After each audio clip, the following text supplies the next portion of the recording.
This is a beautiful true story about a man named Kafur al-Ikhshidi.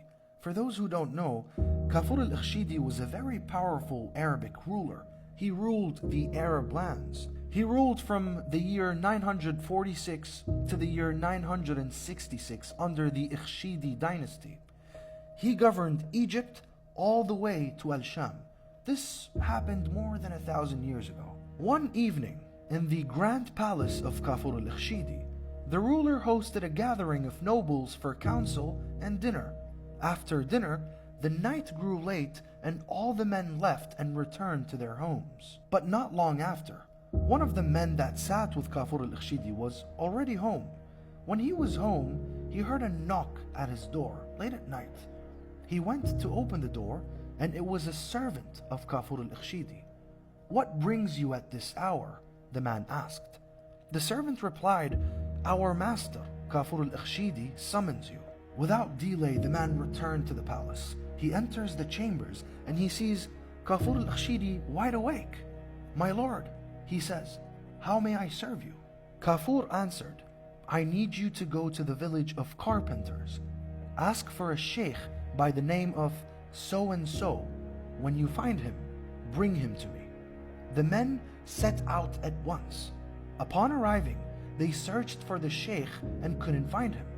Then the villagers told them, "That sheikh passed away more than 20 years ago. Why do you seek him now?" The men asked the villagers, "Did he leave behind any children?"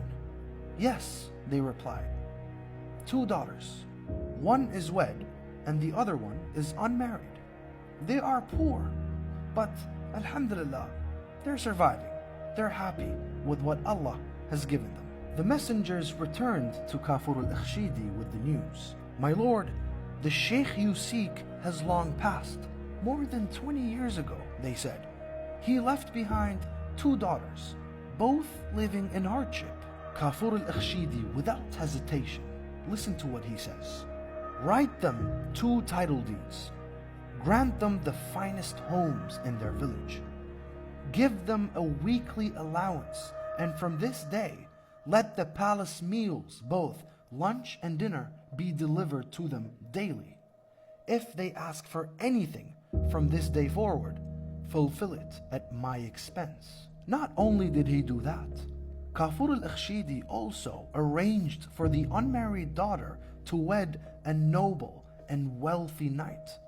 Their lives changed forever. Days later, Kafur al-Ikhshidi was sitting in his palace, and among him were his men, and he was crying. They saw him cry. He was crying because he was touched by how he turned the lives of these girls around. And then the men asked him, "My lord," they asked, "forgive us, but why the kindness to these 2 girls? Why?" Kafur al-Ikhshidi replied, "Many years ago, when I was a child, I was a slave." And this is true. Kafur al-Ikhshidi was once a slave a very long time ago, before he became a ruler. "I traveled with my master and we reached the carpenter's village.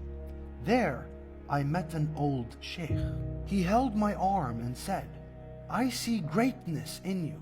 You shall rule one day,' he told me. 'I give you good news. Now what will you offer me in return?'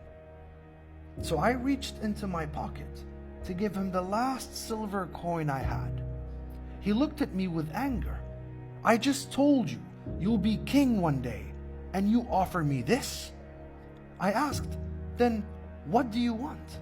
He said, 'If I am right, and one day you do rule, promise me you will not forget me.' 'I give you my word, I will not forget you,' Kafur al-Ikhshidi says. Years passed. I rose to power, but I forgot that promise until that very night. The night I sent you to the carpenter's village, I had a dream.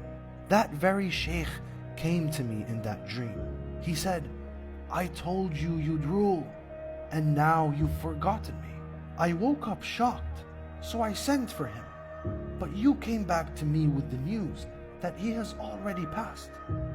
So I honored my oath by honoring his only 2 daughters. This story speaks of loyalty, gratitude, and the noble spirit of the old Arabs. A time when a man's word was his bond. A time when a promise outlived even death.